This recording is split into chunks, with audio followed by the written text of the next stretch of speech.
आधी आजीकडून आईला आणि मग आईकडून आपल्याला असं परंपरेने पुढे पुढे हँडओव्हर होणाऱ्या या अस्सल रेशमी साड्या म्हणजे सुख, समाधान. बाजारात कितीही नवीन-नवीन पॅटर्नच्या साड्या आल्या तरी त्या खास कार्यक्रमांसाठी, विधींसाठी आपण रेशमी साड्याच प्रिफर करतो. रेशमी साड्या कशा जपून ठेवायच्या हे आईला, मावशीला, त्यांच्या आईनी, सासूनी शिकवलं आणि मग त्यांनी आता मला. त्याच काही खास टिप्स आज मी तुमच्यासोबत शेअर करणार आहे.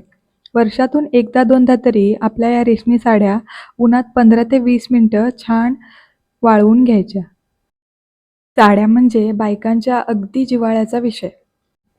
आता लॉन्ड्री, ड्राय क्लिनिंगमुळे या गोष्टी सोप्या झाल्यात, पण आयर्निंग केल्यामुळे त्या रेशमी धाग्यांची जी नॅचरल चकाकी असते ती कमी होते. म्हणून या हातानेच असं छान घड्या सरळ करून घ्यायच्या. माझ्या या लग्नातल्या साड्या 5 वर्ष जुन्या आहेत.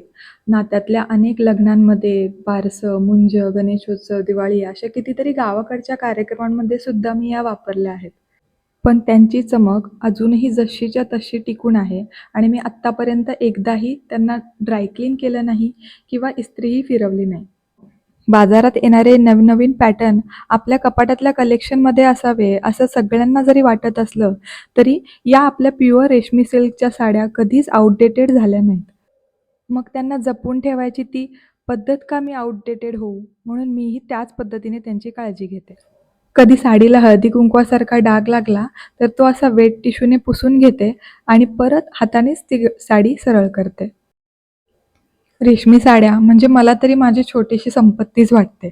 त्यामुळे मी कितीही कामात बिझी असले, तरीही त्यांची काळजी घ्यायला मी थोडासा वेळ काढतेच. सगळ्या साड्या अशा हाताने छान प्रेस करून झाल्या, की एक सुती कापड घ्यायचं आणि मग त्यात या साड्या बांधून ठेवायच्या. घरी लाकडी कपाट असेल, तर ते या साड्या स्टोअर करण्यासाठी सर्वोत्तम. आणि मग कपाटात ज्या कप्प्यात आपण या साड्या स्टोअर करणार आहोत, तिथे एखादी डांबर गोळी ठेवली, तर मग भारीच. तुमच्या रेशमी साड्यांची काळजी तुम्ही कशी घेता आणि माझी आयडिया तुम्हाला कशी वाटली ती कमेंट्समध्ये नक्की सांगा. आजच्यापुरतं एवढंच.